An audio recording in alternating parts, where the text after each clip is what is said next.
A man after God's heart.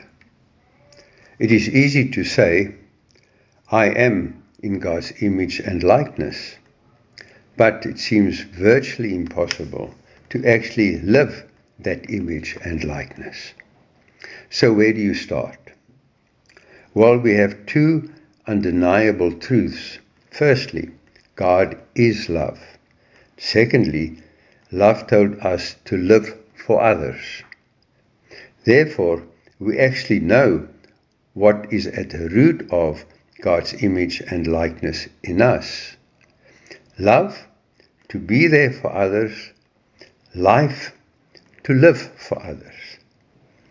That life that Jesus lived and showed us in his life is in fact that image and likeness that David also expressed in his life. Now, you may well and very correctly say, but David was no angel. Yet, David was not favored by God because he was perfect.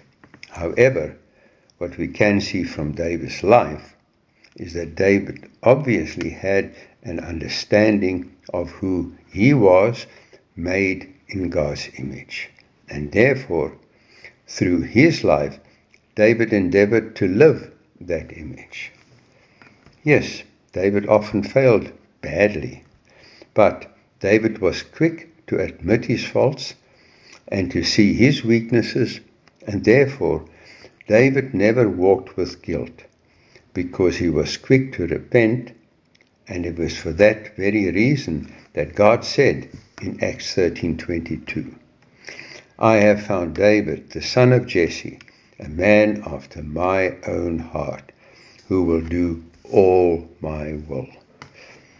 It's not about not failing or not sinning, and it's not about being perfect, but it's all about the heart. It's all about being honest, and very specifically about being honest with yourself and not being a judge of others. So, what about us? What about you and me? Well, all that we need to do is to be open and honest about ourselves so that God can do all his will in our lives.